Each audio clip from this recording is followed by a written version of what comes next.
evening, ladies and gentlemen. Welcome back to another edition of Heights, where knowledge grows, right here on Slam on 0.5 on Freedom 106.5 FM. I am your host, Sonny Bling, joined by Otto Carrington, Joshua Simongal, yes, of course, Derek Achong and Kia Thomas. It's a pleasure to have you guys join us again on the program.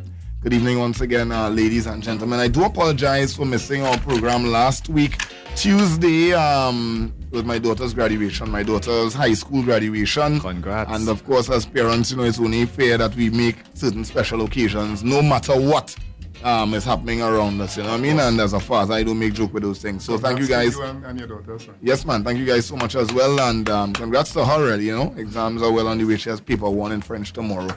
So I wish you all the best as well. I know we have our action-packed show in store this evening, and our royal guest tonight are some big names in the regional cannabis industry. All right, St. Vincent and the Grenadines Government Minister Sabuto Caesar joins us again. He was part of season 1. It's a pleasure to have him on board this evening. Among his many other responsibilities, Minister Caesar oversees agriculture in St. Vincent and the Grenadines, so he is responsible for the island's medicinal cannabis industry, an industry that some regard as the most inclusive cannabis industry in the world. Joining us from Antigua and Barbuda is the head of retail sales at Grow Antigua and Barbuda, Zach Hadid. Grow Antigua and Barbuda Limited is the first fully licensed medical cannabis company on the island. And joining us from Jamaica is the former head of Jamaica's Cannabis Licensing Authority, cannabis advocate Levon Flint. Levon Flint. And of course, I gotta say welcome to the team that's with us here this evening. Otto, what's going on? Let me put in our Otto immediately and let's draw the line up and get our guests on the inside. Hi, Sonny. It's a pleasure to be here this afternoon, and again, congratulations to your daughter on this most important time of her life. Today we are having a show where we're going to discuss a lot of what is happening in the regional industry. I know that some of these countries are far ahead in regards to they already set up their industries, unlike Trinidad and Tobago, where we are still in the stage of setting up the Cannabis Licensing Authority. So I know today we have some insightful conversations, and definitely a lot of our listeners will learn a lot as to what is happening. This is not just a Trinidad thing and what we are doing here, but to basically have an inclusive approach and look as to what is happening in the region. So that is what we are about today, and definitely we hope that we can leave you with some level discussion that can have so many takeaways that could enlighten and educate the population. All right, so we have with us already online with us here Minister out of St. Vincent. He's with us here as well. Also Zach out of Antigua, Grow Antigua and Barbuda. They're both already online, so let's patch them in and say good evening and welcome them to the program. Yeah, good evening, Minister. This is Kia Thomas from Heights. How are you doing? Peace and love, greetings from blessed St. Vincent and the Grenadines. It's definitely a pleasure and an honor to be on with you this evening, and I'm looking forward to an excellent program. Greetings also to my brother from Antigua and Barbuda and representative from Jamaica. I am so missing Trinidad and Tobago, a place that I lived for a while when I studied law at the Woodin Law School. But it is one region, and I'm happy to really have an interesting conversation so that we can get to have a better appreciation as to what is taking place in our region. Certainly. Thank you so much. Now, tell us, I'm sure we are all excited to know, and again, congratulations to the development of where St. Vincent is, pertaining to the cannabis industry. Tell us, what is the situation now with the cannabis industry in St. Vincent? Last year in our first season, you spoke about the new opportunities that are ahead of you. What's happening now with St. Vincent and the cannabis industry? Yes, well, I just want to begin with some reflections, because it's always good to understand where we're coming from so that we can have a better appreciation as to where we are now and chart the way forward. We all recall when the whole world was moving towards cannabis and some the legalization, some the decriminalization, and some countries were focusing on a medicinal wellness industry. Some countries went all the way. And there were great movements with Canada and Uruguay And in the Caribbean, the first movers were the government and people of Jamaica. St. Vincent and the Grenadines was a close second. And I can recall when we were putting our legislative framework together, we looked closely and analyzed closely the legislative framework from Jamaica. And I'm certain that those persons who came after Jamaica and St. Vincent and the Grenadines benefited from the platforms which were already established, and they were able to take out of both the best practices. In St. Vincent and the Grenadines, we have a modern medicinal wellness industry with two major targets. One, the exportation of cannabis to source markets which are seeking to purchase cannabis for wellness. And in country, we have a wellness platform whereby if someone has an ailment, and there's a list of ailments, that they can go and seek the advice of a doctor, and the doctor can prescribe the usage of cannabis for the ailment. We have seen over the past year whereby we had 32 volcanic eruptions, and we all had COVID. We all had COVID, and we all had different types of lockdowns and restrictions. And this definitely created a negative impact on the cannabis industry. We had investors in the country who had invested significant sums and basically were not in a position to further invest because of the restrictions which were put in place because of the COVID-19 pandemic. In fact, I am certain, for example, in the situation of Antigua and Barbuda, which has an excellent tourism sector, with COVID, we basically had a very dry period. So in St. Vincent and the Grenadines, we had very little movement of people during the COVID pandemic, and cannabis sales were significantly reduced. What was more, though, was that the heavy ash cover impacted all the greenhouses. Wow. So we had probably close to $2.5 million worth in damage and loss to the cannabis industry in St. Vincent and the Grenadines. The traditional cultivators who were doing open field had their fields totally destroyed because the ash covered their fields. And the investors, the foreign direct investors who had their massive greenhouses and greenhouses, when you had 5,000 pounds of ash on that plastic, after a while it just caved in, and they had to start all over again. In fact, there are some persons who were not able to restart, and there are some companies that call it a day. In country, we have approximately 5 big companies that are still advancing the cause, and we have 300 traditional cultivators. I will rest there because I've spoken a bit about the impact of the COVID-19 pandemic, the impact of the Lasso Frere eruptions, and it would be remiss of me before I pause if I don't pause to thank the government and people of Jamaica for their assistance with seeds, and also the government and people of Antigua and Barbuda. You have been calling, finding out what's going on with us. I'm really definitely grateful. And also the government and people of Trinidad and Tobago, where some of our investors are from Trinidad and Tobago. You're always there, ready to assist our farmers with seeds, with fertilizer, and we are in the rebuilding process. One thing I can promise everyone on this program, and I can promise the world, is that we're going to rebuild and we will be stronger, and we're going to come out of this as stronger. Wow, Minister Caesar, that is some heavy stuff. But what I want to do, I want to introduce Zach Hadi, the retail manager at Grow Antigua and Barbuda. You know, Zach, I mean, people see Grow Antigua and Barbuda, and I mean, the structure of the organization. I know it's hybrid. I know, tell us a bit about yourself, and then we will always bring back Minister Caesar in as we have a dialogue as to what is happening in the region to discuss cannabis. Definitely. Thank you guys for having me on the show tonight. Excited to be on Heights. Excited to be speaking with my fellow Caribbean colleagues in the cannabis industry. Minister Honorable Sabato Caesar, good to finally, I think, get to meet you. I think we've had some email communication between our companies.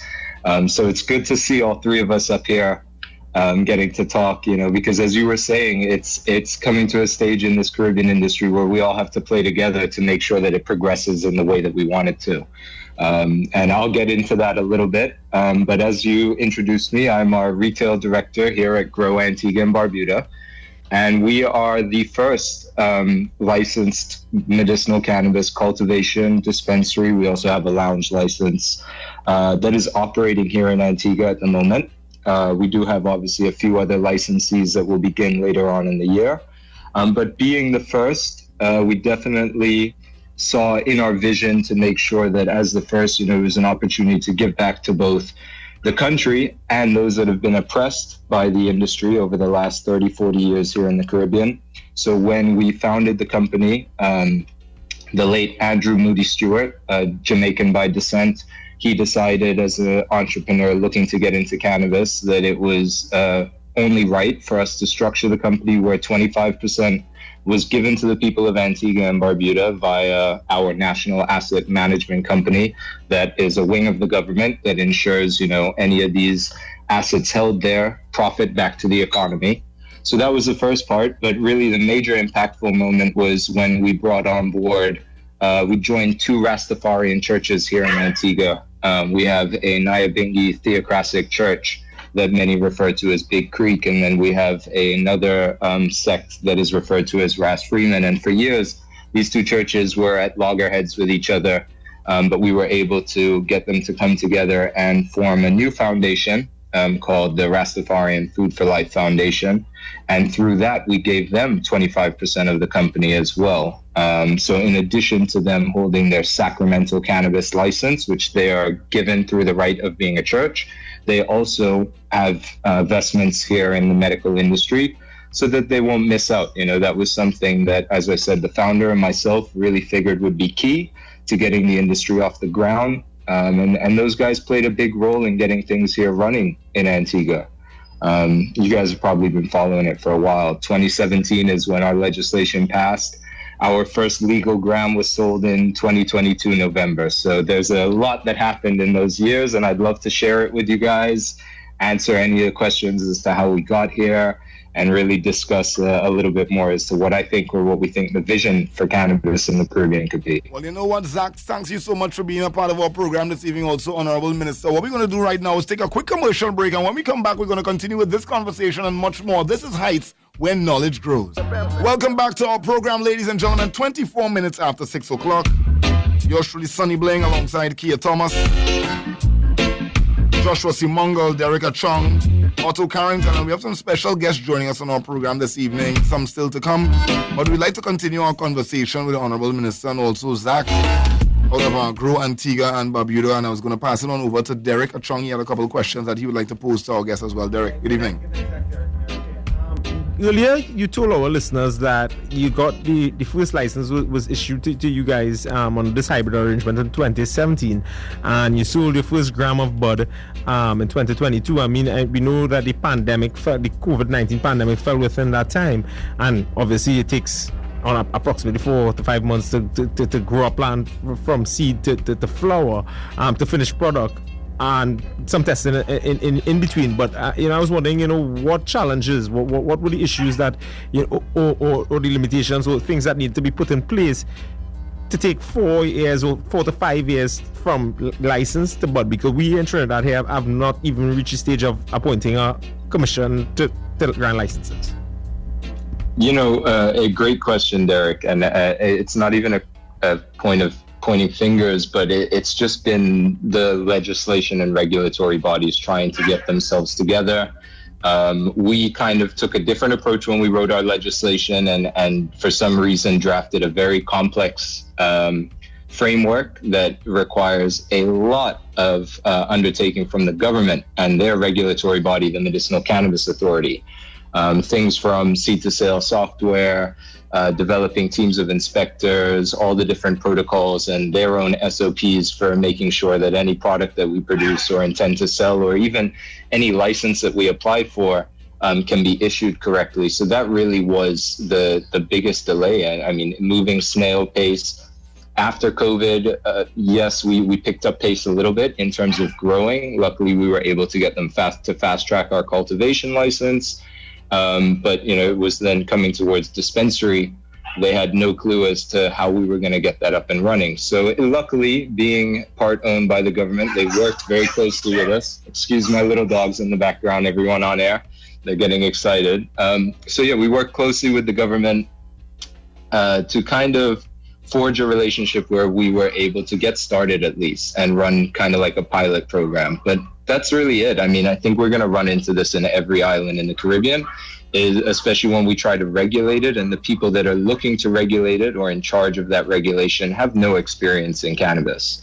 And that's not because, they've never had, because they didn't want to get that experience. They just never had the accessibility.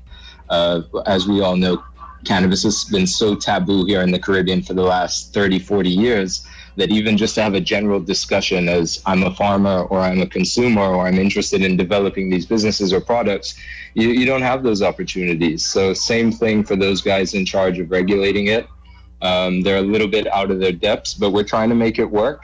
And I think, you'll see that happen in pretty much every country that legalizes it here in the Caribbean. How many guys do you know that have experience in mass cannabis production and the regulatory or compliance side of it that are willing to take, a government job in a small island like this? Minister Sabuto, Caesar, Joshua here. We just heard from Zach about some of the challenges in the Caribbean region. I wanted to get your perspective. I know St. Vincent and the Grenadines is up and running, but I wanted to get your perspective on some of the challenges that you see that may be keeping the Caribbean back, in a sense, from becoming a major player in the global industry. Well, I must say that as an interviewer, it's an excellent warmer as a question. And I am happy that you have asked this question, because it's going to shed a lot of light on some things that I really want to speak about. This whole industry begins with a political will. So the policymakers in the country must express what are their views, what are their opinions, their aims and objectives for this industry. The stakeholders can have a particular intention. The traditional cultivator may have a particular view. The doctors, the nurses, everyone may have a particular view. But it all culminates and comes to a head when the policymakers, the members of parliament, let me be more specific, decide that this is the approach that we are going to take. So it begins with the political will. The political will has to be formulated and expressed in whatever country it is, whether it's Antigua, Barbuda, Trinidad and Tobago, St. Vincent and Grenadines, Jamaica, whichever country. There has to be a clear framework. When the policymakers sit down, they analyze their particular and peculiar context. So the context of Antigua and Barbuda is different from the context of St. Vincent and Grenadines. It's different from Barbados, it's different from Trinidad and Tobago. So what I think is happening in all of the countries that have not yet passed the legislation is that they are still formulating what is the political will going to look like. And of course, when you're formulating what the political will is going to look like and to express it, you take into consideration what the church is going to say, what the Rastafari community is going to say, what the medical doctors are going to say, what all the stakeholders are going to say. And then you bring it together in a legal framework. So in all of our countries, it goes to the Attorney General's chambers, and there is a period of consultation. We have completed all of that, Antigua and Barbuda, and we are wishing all the countries that are at the stage of consultation, wishing you all the very best. And we are just asking you, please listen to what your stakeholders are saying, and also look at what took place in Jamaica, look at what that's taking place in St. Vincent and the Grenadines and in Antigua and Barbuda. Speak to the people who are operating in these industries. Ask them if you had an opportunity to rewrite the laws in Trinidad and in Antigua and Barbuda since it was passed in 2017. You noted. If you have an opportunity today in 2023 to rewrite the laws, what would you leave out? Ask Jamaica, ask St. Vincent and the Grenadines, what has worked, what hasn't worked? Because when we started, we were basically shooting in the dark. We were looking at international legislation. We were being advised by persons who have some experience, but the experience in every country, even though there will be similarities, there will be significant differences. So it started off with the political will. We drafted the legislation after significant consultation, and then we went to the market, because at the end of the day, it is real flesh and blood businessmen who will be investing to ensure that we have an industry. The government simply creates the enabling environment. It's Mr. John from up the hill who has monies in his bank account, who sees this as an opportunity, who has to go to his bank and speak about how I'm going to invest. It's Ras Aymanai, who is the head for the Nyabinghi Group, who has to say, well, I know there is a legislation and I was consulted. How am I going to meet with the different stakeholders to ensure that I can harness the opportunities? Similarly, and I want to show my love and respect to the brethren in Antigua and Barbuda who decided to come together and to participate on that platform. Also, the brethren and sisters also in Jamaica. So after you have the political will, the drafting of the legislation, the coming together of the factors of production, and I must say that for persons who are listening, to produce quality weed, I'm talking it bluntly, it's not cheap. And some of the practices that persons had traditionally and some of the things that you did traditionally, they are not going to be, you're not going to be able to function in the modern system with all of the regulations, because there are certain checks and balances, because what we have today is a legal supply chain. And we have to take into consideration that when someone goes and they purchase a product, if the product causes harm to them, they have a case and a day in court with anyone who produced or sold that product. So I want for consumers who are listening, I want for persons who want to participate in the industry who are listening, who sometimes may say, well, they take the industry from us. It was easier before. A set of people coming who never planted weed before and creating all kind of nuances, and that these nuances were created to lock a group of people out. Well, that is not the case. You're going to have coming to St. John's in Antigua and Barbuda. You're going to have people coming to Kingston in Jamaica, to Bridgetown in Barbados and Kingston in St. Vincent and Grenadines, and they're going to come here on a vacation.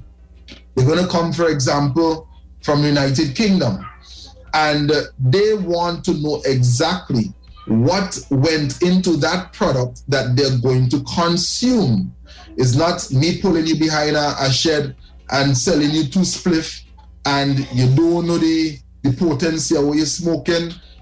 You sleep for 16 days after you take the spliff. You're seeing all kind of men running around your head, and you need to know exactly what you are consuming. And for St. Vincent and the Grenadines especially, where we are promoting a medicinal industry, the doctor who prescribes needs to know exactly that I am sending my patient for a product that I can verify. And the pharmacists also, because in St. Vincent and Grenadines, we are not as liberal as, for example, like Antigua and Barbuda. We have to go through a strict pharmacy system before we can get the product. Of course, we have now moved into whereby we have an established lounge in the country, a more relaxed environment. It's not a doctor's office. It's not the counter of a pharmacy on a beach, but there's still checks and balances to ensure that it is not a place where children, persons underage can go to and abuse. Because at the end of the day, whilst we advocate the development of a cannabis industry, we also have to appreciate our international legal obligations against substance abuse. And we all know that drugs can be abused. And it is really sad sometimes when some people abuse drugs and then they taboo the whole industry. So I'm very comforted with what we have been doing in all of the islands, in Jamaica, Antigua, Barbuda, St. Vincent, Grenadines, Barbados. And after the factors of production have come together, and I also want to say we cannot approach the industry with any level of insularity, because I am aware that in St. Vincent and Grenadines, there's a company that has expended as much as $10 million to establish their platform. And if you can't mobilize people to be able to create a quality product, because at the end of the day, before you export, it has to be tested. It has to be tested for pesticides residue. And it's not going to be cool after spending so much money to produce something, and it has to meet international standards. When it gets to the destination and it's retested, it doesn't pass the test. You will not be able to get your returns on your investment. It's quite different if the product is solely for local consumption. You know what? Thank you very much, Honorable Minister. Sorry, let me not jam you on the final point you wanted to put in there. Sorry about that. Go on. Yes. The final point I want to mention is that you can have the best legislation on the books. The implementation is where the rubber hits the road. Some very serious points were met right there, ladies and gentlemen. I am your host, Sonny Bling, and we are continuing our conversation with our royal guest, St. Vincent and the Grenadines Government Minister, Saboto Caesar. That's who we just heard from. And we also have Zach Adid of Antigua's first licensed medical cannabis company, Grow Antigua and Barbuda. And of course, on our screens, we realize Zach is having a good time on his own over there. Zach, I just want to throw in this question randomly. What is the flower of choice this evening, Zach? This right now is a strain that we have called Boom Blast. It's actually a Mandarin OG crossed with Tangerine Haze. It's got OG. Some very orange terpenes to it, orange notes to it. And also it makes you very talkative, very sociable, very euphoric. So that's why I chose this for the interview. I hope you guys don't mind me, but I got home from work and this is my ritual. Well, do us a favor as you're on screen for us here. The folks who are listening are not really seeing you, but we're just going to capture something real quick. I was going to count to 3 and then they're going to hit us one. How does it go? 1, 2, 3, do your thing now. You know, yeah. That's it right there. We have Zach. Oh, it's not lit. Oh, don't worry. You sort it out. You sort it out.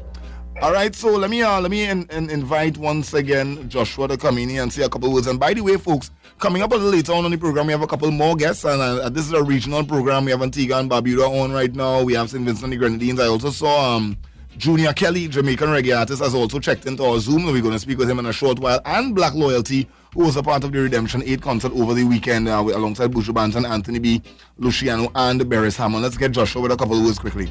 Yes, Zach, I wanted to ask a similar question to ask from Minister Caesar. And, well, I know you'll sit on the other side of the collaboration that is necessary between private sector and the public sector.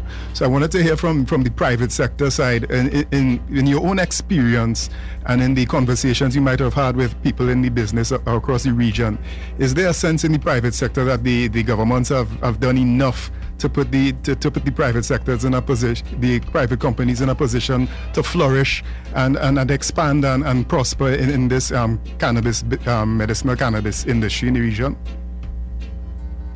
Great question. I mean, Antigua is a unique demographic from an economic standpoint, where our private sector with the expendable or liquid cash to invest or liquid capital is very, very minute. There are a handful of local entrepreneurs here that have been on island for about 30, 40 years, whether their roots go back really far to Antiguan roots or, they're expats that have come in the past. But they've, established big businesses here in the Caribbean and in Antigua already. So they were able to kind of venture into the market just because of the licensing price. But that really did become a gate for quite a few of the what you'd like to call local man who thought that he'd be able to get into the industry, especially as Sabatou was talking about earlier, the local farmers here that have been growing cannabis for a while. But I think it quickly came to realization just the amount of investment required, because all right, I realize we got a little connectivity issue with you there, Zach. We missed a few of your words there, Zach. We had a connection issue. So I don't know if you want to just... You guys hearing me okay? Yeah, we're hearing you properly now. If you just want to repeat what you said before. You're hearing a little better now? Speak with us. I think the buds... Sorry about that, guys. We dropped out. Can you hear me now? Yeah, the earbuds are the better. Okay. Let's go. Yeah, we're hearing you. Sorry about that. So yeah, beforehand I had a shop and, it was selling everything to do with cannabis other than cannabis itself. And that gave me a good opportunity to really meet the people interested, whether that was all the foreign investors that came down and, thought they were going to come in and flex their muscles and do what they've done in California, Colorado, Canada, etc., as well as all the local guys that were really interested in learning about cultivating a good quality product. So I used that time to kind of gauge the market. And from there, I met the founder, who I had known for a while, of Grow, and he gave me the opportunity to join him. And he was really one of those entrepreneurs that I described before that had several businesses here, employing hundreds of people already. So naturally, he grouped together with a few other ones and came to the government with this proposal. At the beginning, it caused quite a bit of an uproar, because as we mentioned, we expect that those that have been in the industry for the longest time to get first priority, but it wasn't that case. This is going to be a highly regulated industry that requires a lot of know-how, a lot of investment, and a lot of risk as well. We went through quite a bit of risk in not being able to retail cannabis for 2 years while cultivating. We in fact even had to destroy 50,000 grams of product. Oh, no. I mean, the value on that was huge, and I don't know if a small entrepreneur could handle that sort of loss. I was there myself beforehand. I thought I'd be able to do this all on my own, with my own investment, but quickly I realized, no, I need to do this with a group of people, and that's why we kind of came to where we are with Grow. All right. But it's definitely early days. We're trying to fight the foreign investment because they're coming in here looking to, I think, take advantage of the market. They think they're going to come in here and grow copious amounts of cannabis, that they'll just export biomass, back to the States and then process how they want, and that it's going to be easy peasy and very profitable for them. But I think that will affect or kind of forget about the local consumer, right? They won't get the high quality product that they're looking for. Thank you so much for your contributions this evening, Zach. Ladies and gentlemen, I hope you guys are enjoying our program. What we're going to do is take another quick commercial break, and when we return from this break, we're going to add into our conversation. Lavon Flynn is also on the line with us live from Jamaica. Also, Junior Kelly is here with us, so we're going to have those conversations coming up. Of course, we got to say much thanks to some of our sponsors this evening. Royal Extra Stout, it's a pleasure to have you guys on board with us this evening, a proud sponsor of Heights, where knowledge grows. All right, it's a pleasure to have you guys on board. And also later on, we're going to have that 12-12 Grow Guru segment that is coming up before the end of our program for all the folks out there who may be trying their hand with a little plant. Like, for instance, I know I was given a plant.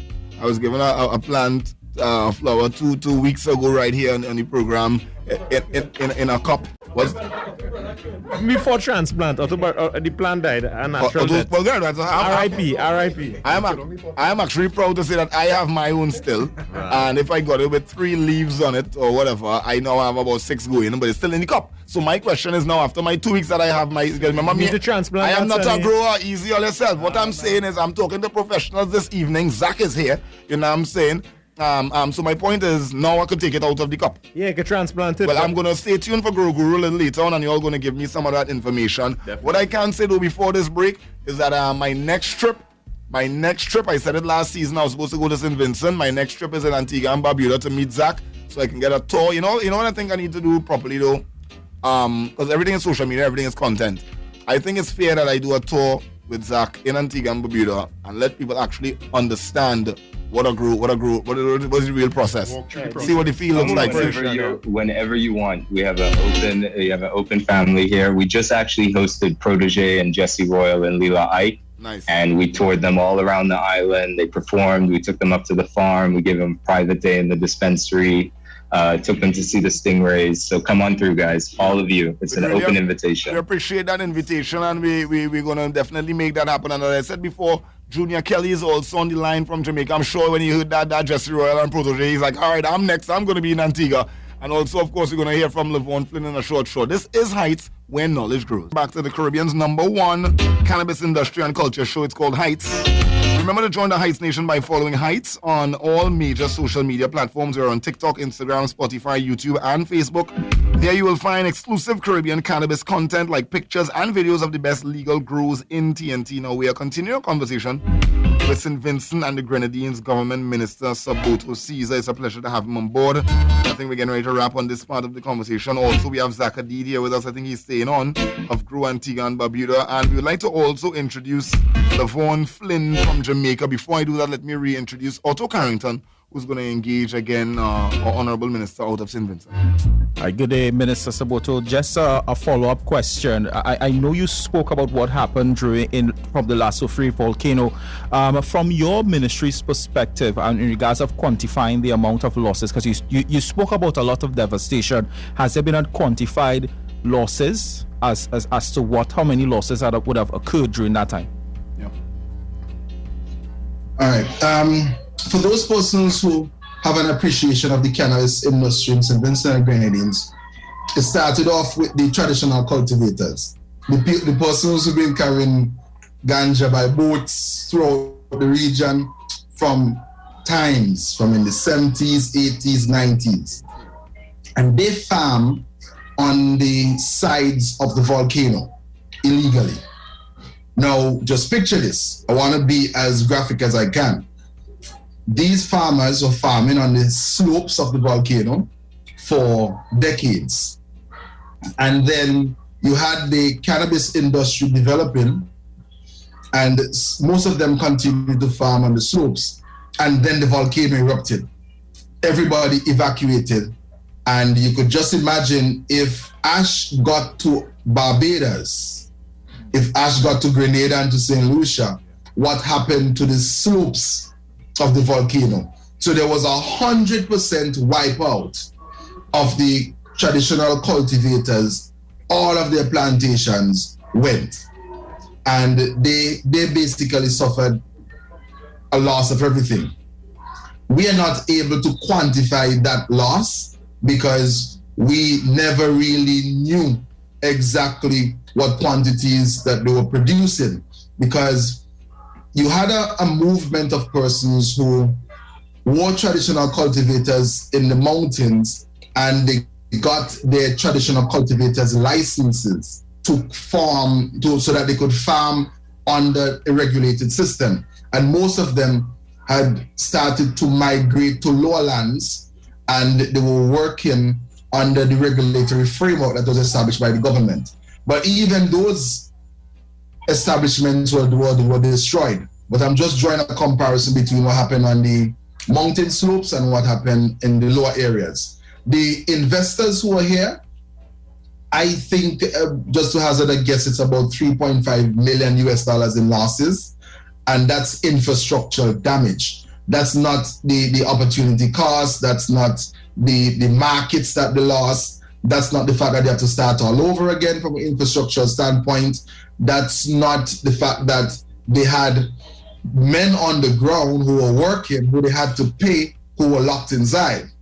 So there was a significant fallout. But I'm really happy that since then, many have been able to dust off the ash, and from the ashes they continue to rise. Honorable Minister, let me ask you a question. Sonny Bling speaking. I just want to ask a question. I don't know if it was mentioned and we have missed it, and I don't know if Zach may have had the same thought. I don't know at all.